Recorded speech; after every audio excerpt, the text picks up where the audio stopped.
Hi everyone, my name is Khalil and I am a full-time indie author, ghostwriter, and editor.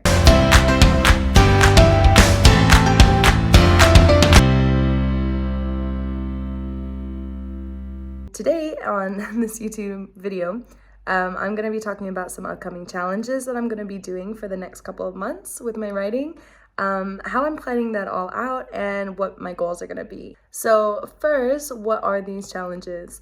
I'm planning to write one book every month until the end of December. So that's 122 days and 4 books by the end of this year. Inshallah, maybe, hopefully, I can actually do that.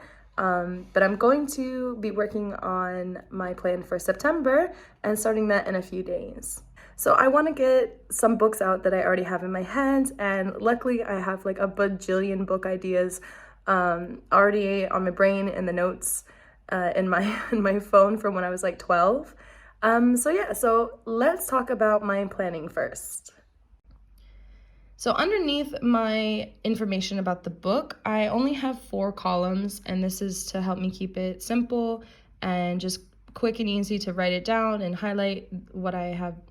So underneath the book information, I have my 4 columns, which I keep it, like I said, really simple so that, it doesn't get too overwhelming.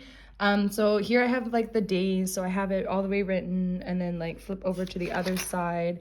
All the way to 30. So that's how many days are in September.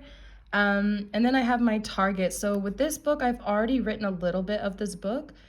So I kind of have a head start, but not really. I didn't write too much. So on this first day, with the 5,000 word per day goal, I should come out to 23,945 words. Here in the actual is my actual word count that I wrote for the day. So that's where I'm going to write how much I've written for the day, and then I'm going to add it together for the total. So this total should equal my target total. If it's a little over or a little under, that's okay. I usually make it up in the days following, or if I miss a day, then I'll be slightly ahead if I'm over it. So yeah, this is my little writing tracker, and it continues over to the other side. And then whenever I complete a word goal for the day, I highlight it to mark it as done.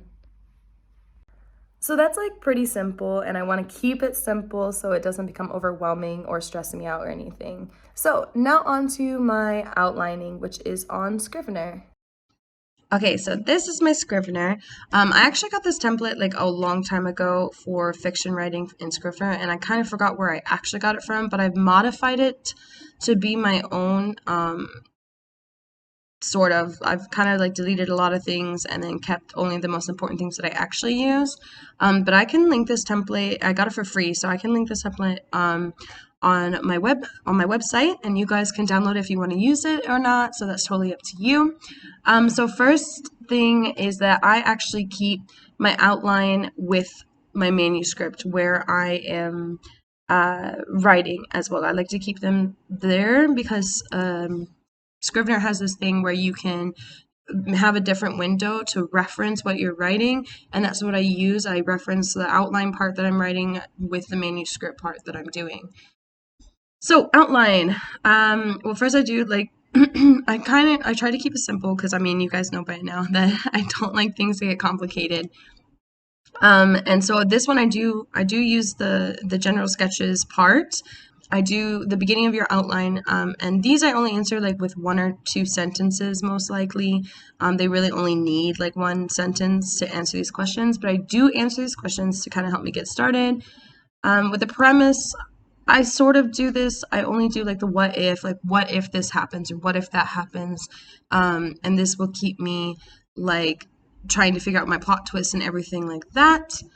I don't really do the reader's expectations. Because again, I'm already doing the plot twist with the what if. As for the characters, like the antagonist and protagonist, I also don't do this, but it was really helpful, like just, reading through it and stuff. But I just didn't want to take the time to sit down and write all this. And themes as well. So I didn't do it for the 3rd book in my Star Sign trilogy.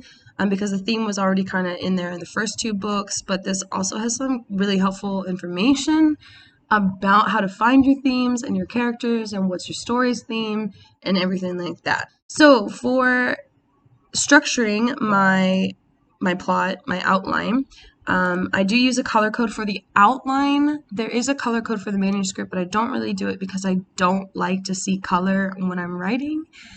So yeah, I use the color code for the outline, and I have my main plot, my romance subplot, and a plot twist.